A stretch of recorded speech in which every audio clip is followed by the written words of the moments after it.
in July 2016, I leased a 2016 Honda Civic, and now less than 3 years later, I fully own that same Honda Civic.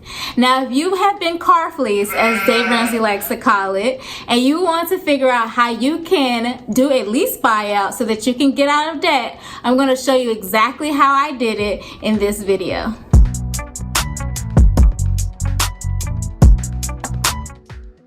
My Honda Civic represented about 20% of the $108,000 in debt that I had. And I really wanted to get out of debt ASAP, but I really didn't know what to do with the 2016 Honda Civic that I leased. And I was trying to figure out a way to get out of the lease or to own the car. And I decided to do a lease buyout, and so I was able to not only get rid of the debt, but I also now own the car 100%. I'm going to share with you some of the reasons why I initially decided to lease a car and why I ultimately decided to do a lease buyout and how the lease buyout process works. So if you're interested in learning all of that, go ahead and give this video a thumbs up. Okay, give it a thumbs up because I'm not going to get into it until you give it a thumbs up. All right. Leasing is essentially a way of renting a car long term, and there are several different advantages for leasing a car. So some of the advantages of leasing a car are that you have lower monthly payments. Many times you don't have to put money down, and often you're able to return the car after a short period of time. Usually within 2 to 3 years, you're able to return the car and upgrade to a newer car. And if you have a business, there is a tax advantage often that comes with leasing cars. So those are some of the things that people tend to think about when they go the route of leasing a car. And some of those factors definitely played a role in my decision to rent a car or lease a car. When I was deciding whether to lease or buy a car, I considered a few different things. So I first considered my credit score. At the time, I had a low 700 credit score. I also thought about my income sources. So at the time, I was a PhD student earning my PhD in public health, and I was earning money through graduate research assistantships where I was making upwards to $20 an hour doing research on public health. And I also was teaching courses in public health where I was also earning about $20 an hour for each course that I taught. And I also had a scholarship, the Bill and Melinda Gates Scholarship, that paid for my tuition and also some of my living expenses. And I also had a fellowship from the University of South Florida that also covered tuition and living expenses as well. So overall, my income was not very high. It was pretty low. So that was one thing. That was also one thing that I thought about. I also was thinking about the fact that in the near future, I was hoping to have a better job where I could afford my dream car. And so this was 3 years ago, and I think at the time they had already announced the Tesla Model 3 and that it was going to be a $35,000 car, and I really wanted to own that car. And so in my mind, I wanted to get a car that would hold me over until I got a better job that would allow me to afford the Tesla Model 3 when it finally came out a few years later. And I know, like, that probably is bad thinking, but I'm just being honest with you and telling you what I was thinking at the time. Another thing that I was thinking about was the amount of money that I needed to put down the car. I did not want to have to put down a lot of money to be able to walk away with a car.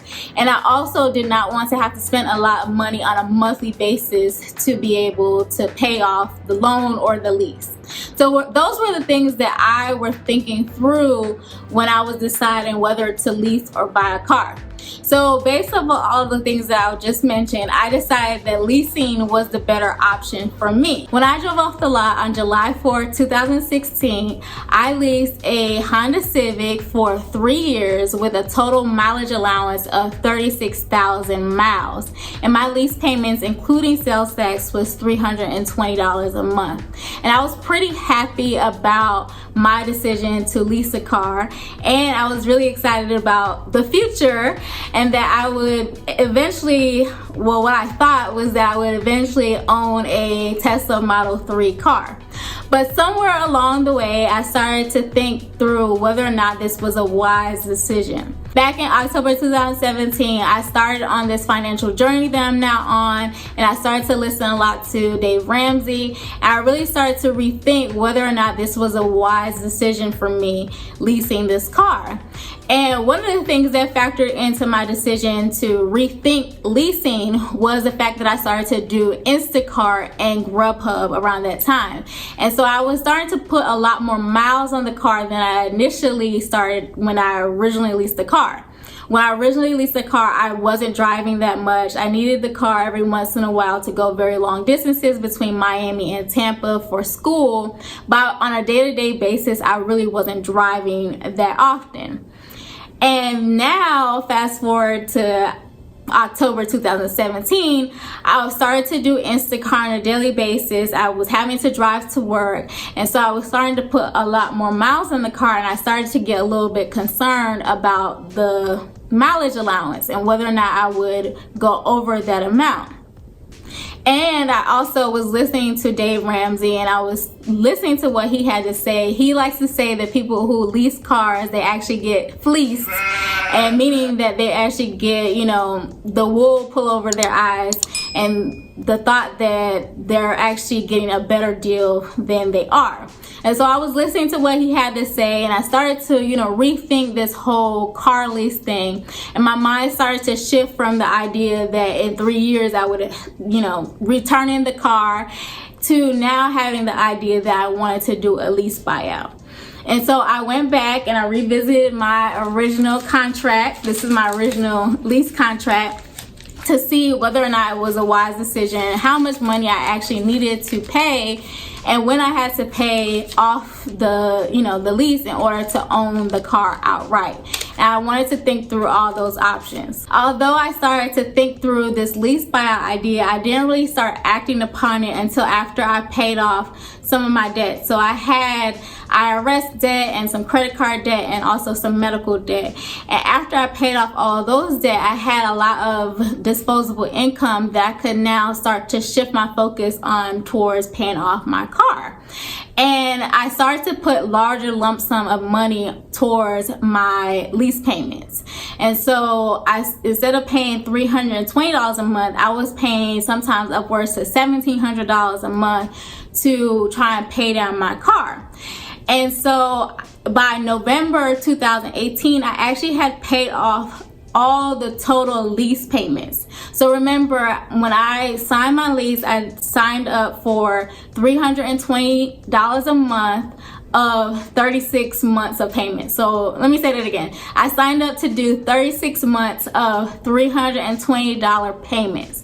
And so by November 2018, I had already paid off the total amount that I would have had to pay within 36 months.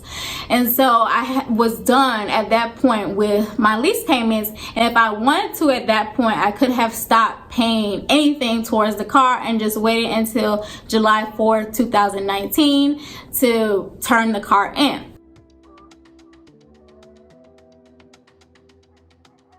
Lease buyout is one of the 3 options that you have at the end of your lease. And I've had tons of comments with people telling me that it's not possible to buy out a lease. You can't purchase a lease. Stop telling people that you can buy a lease. And I'm here to tell you that it is possible. You can do a lease buyout at the end of your lease. And I know a few people have asked me, how am I able to do that? And I'm going to show you exactly how you do that in this video. So give me a thumbs up. Drop down in the comment section and tell me why you came to this video, if you're considering doing a lease buyout, or if you have done this before and what your experience has been, if it was positive or if you would do it again. As of right now, I think that I've had nothing but a positive experience with doing the lease buyout, so I'm really happy about going this route. But I would like to hear what other people think down in the description box, and I think it'll be a great way for other people to learn from others who might be considering a lease buyout as an option. At the end of your lease, you have 3 options. You can either return your lease and lease a new vehicle, or you can return the lease car and do nothing, or you can purchase your leased car. So with the third option, that's basically a lease buyout. You can go about it in two different ways. You can either take out a loan for the residual value of your car, so that's the remaining amount owed based off of the original purchase price of the car, or you can pay off the entire remaining balance for the car before the end of the lease term. And that's exactly what I did. In order to pay off the remaining balance of the car, I just continued to make online payments. Instead, I was making large chunks of payments. So I was making payments of $1,100, $1,600, $1,700, and then my last payment was about $4,600. And I made all those payments through the online portal on the Honda financial website. Every payment that I made after November 2018 went towards the total cost of owning the car. Now that I've paid off the remaining balance of the car, I have to fill out two forms. I have to fill out an odometer reading form, and I also have to fill out a title transfer form. The odometer reading form is basically a form where I have to put down the current number of miles on the car so that they can use that and put it on the title of the car. So no money comes into play with this. So typically when you lease a car, you get an allowance, a mileage allowance, and if you do go over the mileage allowance, they'll charge you a certain amount of cents per mile that you go over. So as of right now, I'm a little bit over 36,000 miles, and my original mileage allowance was 36,000 miles. So I believe with high faith that if I were to have gone in to trade in my car to get a new car, that I probably would not have been charged 13 cents a mile for the 100 or so miles that I went over. And if I were charged, the mileage amount would have been so minuscule that it wouldn't have been, that big of a deal.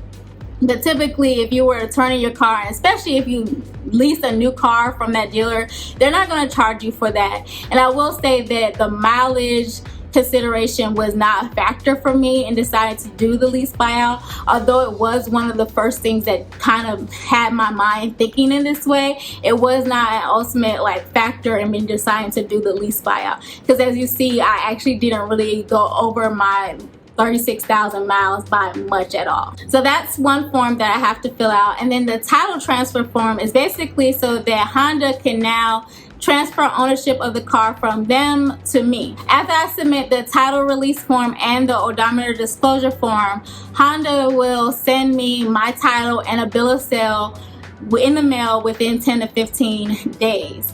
And the title will allow me to register the car, and also the bill of sale will just go over how much I paid for the car, including the sales tax that I've already paid for the car. And so I won't have to pay any additional fees when I go to register the car. You may be wondering whether the lease buyout was actually a wise decision for me. So I did a few calculations to see how much money I would have spent if I were to have purchased the car back in 2016 compared to paying off the car within the 3 years of my lease in 2016. And so when I ran the numbers, I basically would have only spent about $1,000 or so less if I had purchased the car back in 2016. Those calculations are assuming that I would have gotten a loan for the car at about a 5% interest rate.